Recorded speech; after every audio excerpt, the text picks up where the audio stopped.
This is Allie. I'm Jeff. We are the Wake Coaching Podcast where we talk about family, business, legacy, all the things. All the things. That's Today, a lot of things. I know that's a lot of things. We could talk about this for days, hours and hours. We love this. And so due to the fact that you're listening, I'm sure that this is a value of yours as well. So Allie, what are we talking about today? We're talking about family culture and the idea of health versus peace. Interesting. That's really interesting. Can't you choose both? I think you can. Okay. So we come from Minnesota. The Midwest, don't you The know? Midwest. Oh, sure, Oh, yeah. yes, we do. Oh, you betcha. That's how they speak. That's how we talk. That's how We've worked really hard to not talk that way. You start talking about Wisconsin, you'll hear Allie's Wisconsin. Goodness. What? It may come out. I'm sorry. Oh, it if sure does. You betcha it does. Okay. Anyways, enough of that. Okay. So Minnesota is known, or maybe you don't know this, for having a very passive-aggressive culture. We do not like conflict. No. So we have a lot of false peace in relationships. Do you agree? I don't know, do I? I'm just kidding. Of course I agree. You agree. Okay. We are not passive aggressive anymore. We are assertive aggressive. We have learned to be more assertive. For sure. In living outside of Minnesota and just realizing that was really like big element of I don't think you realize it when you live in it. But it's like the frog in the pot type idea. Yeah. Right? Like the water's cold and the frog's cool. As the heat increases, the frog doesn't realize it's being cooked to death. Maybe a bit crude of an illustration, but that's the reality.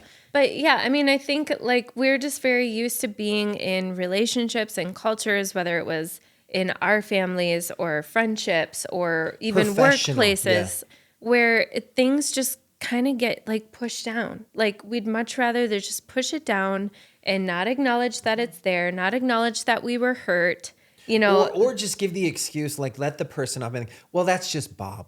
Bob's just that way.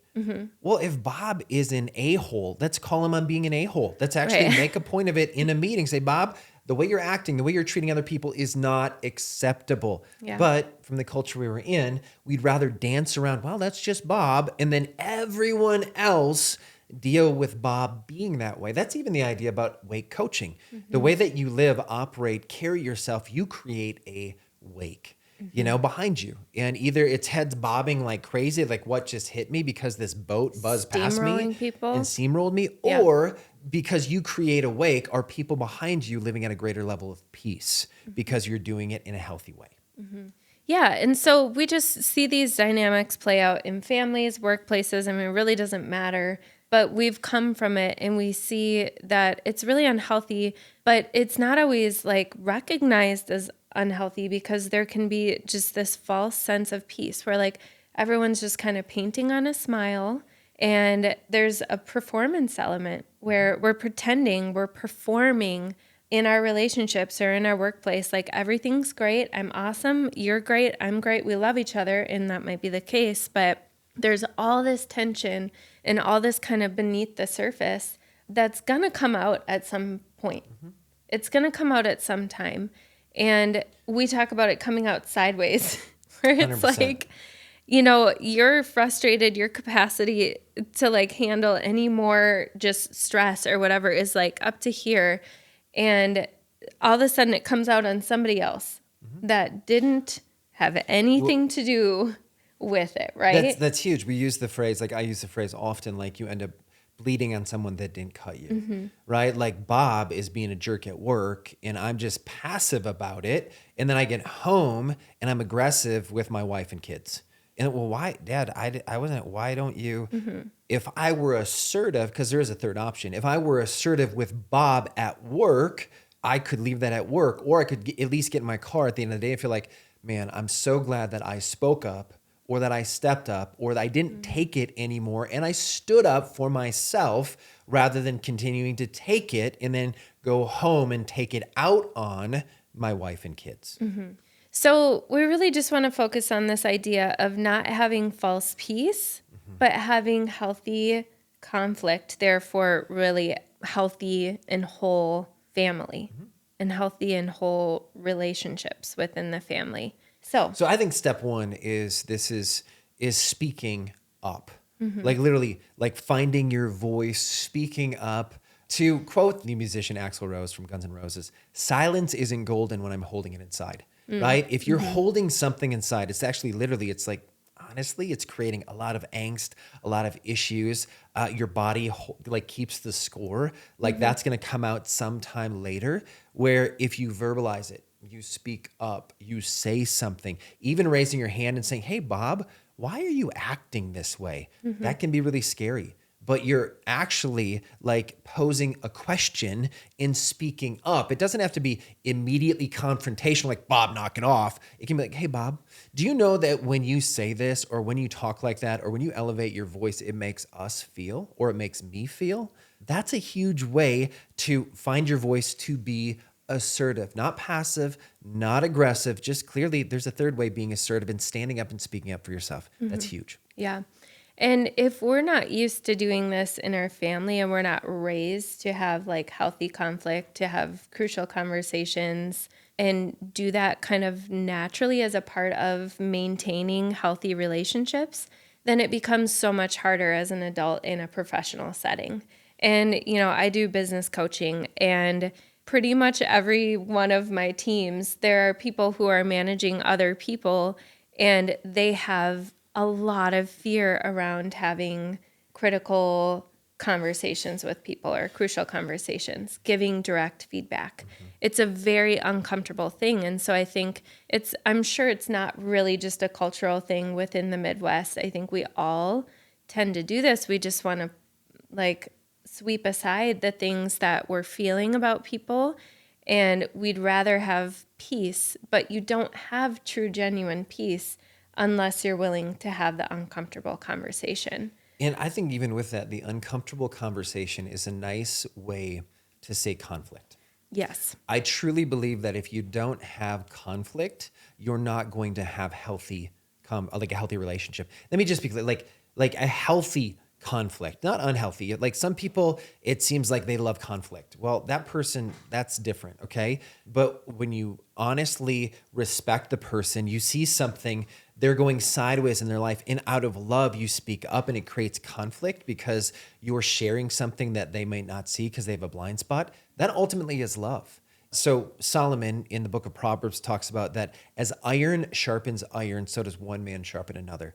Like one man makes the other better by direct conflict. Like actually iron sharpening iron is one of the most inefficient ways to sharpen something. But what it is, it's sandpaper, it's friction, it's conflict, and it's making the other person better. And so without healthy conflict, you'll never have healthy relationships. And you won't be as strong as you could be, Correct. right? You're missing that opportunity. Like So, you're that one last thing, like that passive aggressive gives way to passivity. Passivity means a lack of engagement. You're pulling back rather than stepping in. You're pulling back from any type of conflict, which creates weakness in you because you didn't speak up, as opposed to stepping in, being assertive, not being passive, being okay to live in this space of like unknown conflict, like what could happen, with the hope, if you enter it the right way, with love in your heart towards the other person and the bigger picture in mind, that conflict can lead to the peace and health that we're talking about, yeah. that we all long for. So I think part of the reason we have this passive, aggressiveness or this false peace is because people don't want to have that toxic, unhealthy culture within their homes. And so when we think of conflict, we think explosive, we think yelling or speaking unkind words, saying hurtful things like that you regret saying later. That's what we think of when we hear the word conflict. And it absolutely does not have to be that way. It can be kind, loving, respectful, and be conflict, right? And so that's always the goal. And so if you're going to engage in conflict in your family, which you should, because you're going to have to work things out, every family member has to learn how to do that. It's great to have rules around it. So rules about like, hey, when we fight, we're never going to raise our voice. When we fight, I'm not going to just walk out on you. If I need space, I will communicate that and we'll agree upon when we're going to come back together and resolve it. We're going to call a timeout, but I'm not going to walk out on you. And so there's certain things like if you feel yourself just getting anxious thinking about conflict, there's a reason why. There's some triggers there. There's probably some poor experiences you've had with it in the past. And so think of what those are and create some rules or safeguards around it so that we're not just throwing conflict out altogether, but we're making it a safe place to have conflict. So in with that, I love what you're saying, Allie, because it's so true. Like there's the art of war, there's the art of conflict. It's an art, it's a dance, right? And so like if you've never really had conflict before, don't expect to be good at it, right? Like it's like a muscle, it's a honed skill. And not that you're trying to get into conflict because you want to win every battle. That's not it. And ultimately, like one of the rules we talk about is I want to win the heart, not just the argument, right? Because I can win an argument and lose a relationship. That's not what we're going for here. How do I win the heart over the argument? Because ultimately that's the most important when you're thinking about connectivity, which is one of our core values in relationship. How do I win the heart? Yeah. Last tip here with having healthy conflict is have it sooner. Be really proactive. So a lot of times the mistake is we let little things go because we're like, oh, I don't want to make a big deal about that. I don't want to be like all over their case. But we keep letting them go. And now we're becoming resentful. And now we're becoming really emotional. And now we don't know how to approach it without blowing up and like it being way bigger than it should. And we let it grow until it just bursts. And I see this all the time within the workplace. It's like nobody understands they're doing anything wrong until they get fired because the manager kind of lets that just all add up. And then they're like, I'm done with them. I can't even look at them anymore. And so have it sooner, be more proactive, deal with the things when they're little and it feels silly to address it. That's the best time to deal with it rather than let it go, let it build, and now it's an explosion. Now it is going to do damage. So those are just a few tips on having healthy conflict. We just really encourage you, don't strive for a false peace within your home or within your relationships, because ultimately when it is a false peace, it's damaging your relationship more than you know, because you cannot be all in and you cannot have that level of intimacy with your loved one that you should be able to have when there's growing resentment beneath the surface. And I think about that, the level of vulnerability, level of intimacy with your spouse, with your kids, with your coworkers even. Because if you want to be on a good team, like you want to know like, hey, we had conflict, we got through it, we got past it together. It's bigger than just the conflict, as opposed to walking around wondering, am I going to get fired today?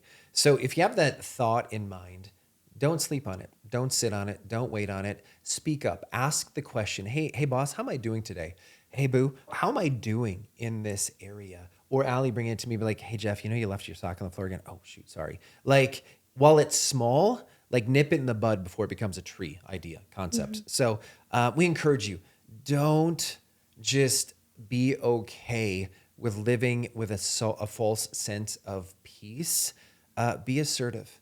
Don't live in a passive aggressive state. Step up, speak up, ask the question. Don't just lay down and take it, because your life, honestly, it's more valuable than that. Mm-hmm. So we encourage you to do that. So, hey, Wake Coaching, business, family, legacy. Love you guys. Have a great day. Thanks for joining.